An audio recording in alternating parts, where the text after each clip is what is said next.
Bonjour Bruno, comment vas-tu? Bonjour Paul, très bien. Comme chaque année, ça va très bien. On continue ce que l'on fait.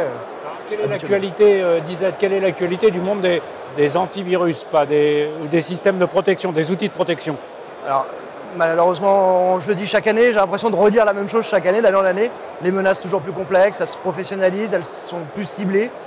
On est dans un écosystème qui est en pleine mutation également, sur différents volets, également au niveau du marché, les attentes, les besoins.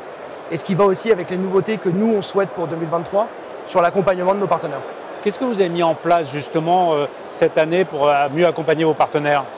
En 2022, en fait, on a fait un bilan de 2022 et on continue notre politique commerciale, l'évolution de notre politique commerciale sur plusieurs volets. Le premier volet va être le fait de pouvoir rajouter en fait, des briques technologiques auprès de nos partenaires MSP. C'est devenu un poids très important à la fois dans nos revenus et dans la demande que l'on a au quotidien.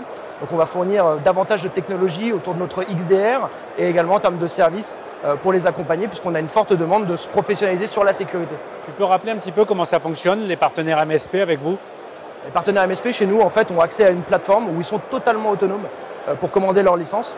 Ils sont les maîtres des licences, maîtres des clés et ils peuvent donc choisir et avoir toute la souplesse et la flexibilité pour ajouter et retirer des produits. Ça représente quel volume à peu près de partenaires? Quel pourcentage de vos partenaires sont MSP? Chez nous, on vient de dépasser les 500 partenaires MSP qui ont rejoint donc, ce business model et qui n'arrêtent pas de croître puisqu'à peu près par mois, on fait 30 à 40 nouveaux partenaires en ce moment. J'ai vu aussi que vous faisiez un gros focus sur la protection des ados, enfin la politique un petit peu de la protection familiale. Oui. C'est quelque chose d'important? Pour nous, c'est un volet qui est très important. En fait, EZ arrive à un moment où on a aussi un rôle informatif, un rôle de prévention. Alors certes, on est une société commerciale et avec tout ce qui va avec, mais on arrive au bout d'un moment dans une dimension et le poids européen que l'on a en tant que premier éditeur européen, 4e mondial, un rôle d'information auprès du plus grand public. Et la première cible, c'est évidemment nos plus jeunes qui, eux, aujourd'hui, baignent directement en fait, avec les nouvelles technologies et sur, du coup, avoir les bonnes pratiques. Justement, qu'est-ce qu'il faut faire envers les plus jeunes pour essayer d'au mieux les protéger? Il y a l'aspect technique, mais il y a aussi l'aspect formation-information, comme tu le disais. Qu'est-ce qu'on peut faire de plus efficace?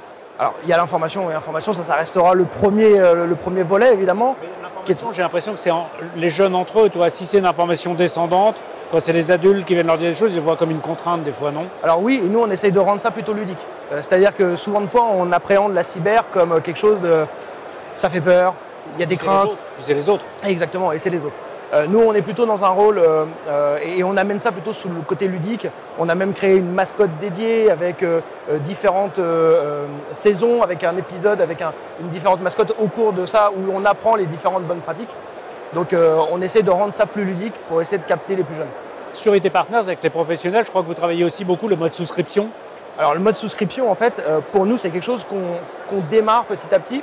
Parce que nous, on a toujours eu pour objectif d'accompagner nos partenaires dans les changements marché. Et en 2023, c'est justement la suite de cette politique commerciale pour nous qui est très importante. Puisque on le voit aujourd'hui, on a eu il y a 3 ans maintenant, on a lancé 3 ans pleinement de commercialisation de notre nouvelle gamme hybride. Une ligne de produits qui permet d'installer aussi bien en on-premise qu'en cloud. Il faut savoir que historiquement chez EZ, avant ça, on était full on-premise. Et du coup, avec des méthodes et des consommations d'achat de nos partenaires sur cette gamme-là. Et on se rend compte qu'au bout de 3 ans, le pari est réussi puisqu'il y a l'adoption finalement de notre gamme, l'adoption du cloud également sur tout ce qui est lié à ça, l'exposition au risque qui est limitée pour les partenaires s'ils hébergent ou pour les clients, la maintenance de leur hardware. On a différents bénéfices finalement à passer à cette gamme cloud et aujourd'hui le taux d'acquisition vient de passer finalement le cap sur cette nouvelle gamme. Et donc pour nous, on va continuer en 2023 en renforçant, si je puis dire, la cloudification avec nos partenaires et nos clients et en accélérant sur ce volet-là. Est-ce que c'est important pour toi d'aller quand même à la rencontre des partenaires tout le temps? Alors pour nous, c'est essentiel. On l'a fait, il y a eu le Covid, la période du Covid, nous on faisait les tours de France chaque année. On a continué à maintenir, à essayer avec du virtuel, mais on connaît le virtuel au bout d'un moment, ça a une limite. Il n'y a pas la proximité que l'on a et ça pour nous, ça fait partie de notre ADN. Et donc cette année, on reprend également un tour de France assez ambitieux avec de nombreuses dates dans toutes les grandes villes de France pour être au plus proche de nos partenaires et parler de ces politiques commerciales. Et allez, vous allez dans combien de villes déjà? On va dans 8 villes. Et ça commence quand? Et ça commence à partir du mois prochain. On démarre la première date le mois prochain à Lille de mémoire. Sur quel site on peut trouver les villes, les revendeurs? Les revendeurs, sur quel site ils peuvent venir s'inscrire? On a une URL qui est dédiée, qui va être communiquée avec une annonce plus officielle sur les différentes dates et les inscriptions et les horaires et le programme. Donc de toute façon, cette année, on va te rencontrer. Partout. Merci. C'est l'objectif. Merci. Merci.